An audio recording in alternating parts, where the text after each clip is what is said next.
Hello everyone, my name is Tang Zhang and this is my screencast for my draft instructional design for Info 250. Now before we begin, dive into this course, I would like to first address this question. What is a legitimate resource? Now when we are writing any academic paper, we are tasked to complete research using reliable resources to back up our claims, and that is where legitimate resources come into play. When locating resources to help write any academic paper, we usually want to locate sources that are trustworthy. That way your audience can trust you did not just make up some random fact or opinion. Most reliable resources can be found through your academic institution. As an example, I am using our King Library through sjsu.edu. You can see here that I listed peer-reviewed articles, journals, blogs, and etc. Most of the resources located on SJSU only add trustworthy articles that have gone through a peer-reviewed phase or other reliable articles, journals that have been posted up by trustworthy databases. If you're not aware of what peer-reviewed is, it is simply an article or journal that has gone through a rigorous evaluations by the authors, peers of that department, and has been approved by that same committee that what is being stated in that article has substantial value. Other legitimate resources can be found through academic databases such as Academic Search Complete, Library and Information Source Science, LISS, and etc.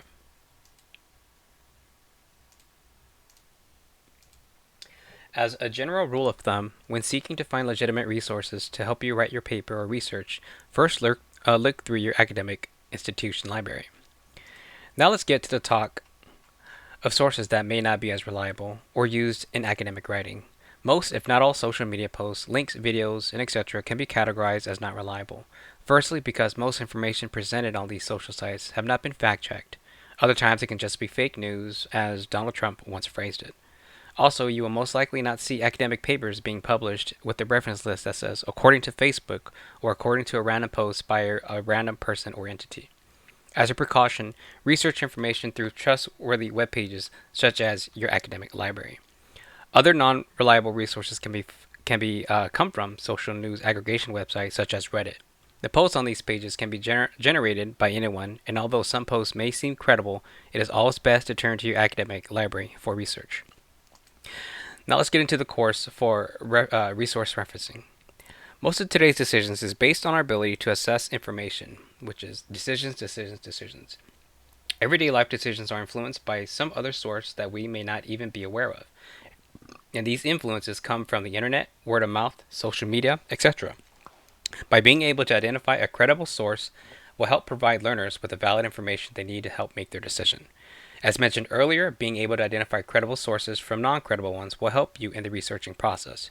I cannot stress how important non-credible resources can hurt your paper if not approached with proper research. The course breakdown. This course will consist of a credit or non-credit. It will also consist of a 6-week asynchronous and 1 synchronous, fully online session through Canvas. Assignments will take form of formative assessments instead of summative.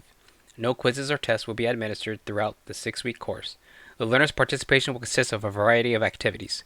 Learners will be expected to read lectures that are administered through the course weekly. Video reviews will also be an activity that learners must complete as a process of taking digital formats and interpreting them.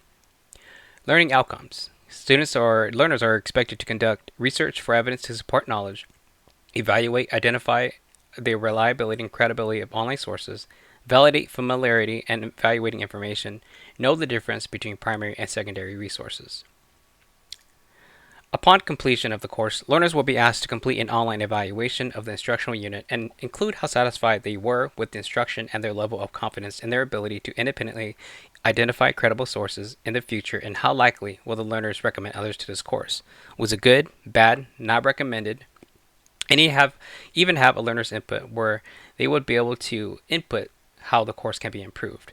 By having a better experience with this course, learners may also teach this skill to other students and continue the learning experience by applying what they have learned. Thank you for listening to my crash course for Resource Referencing 101.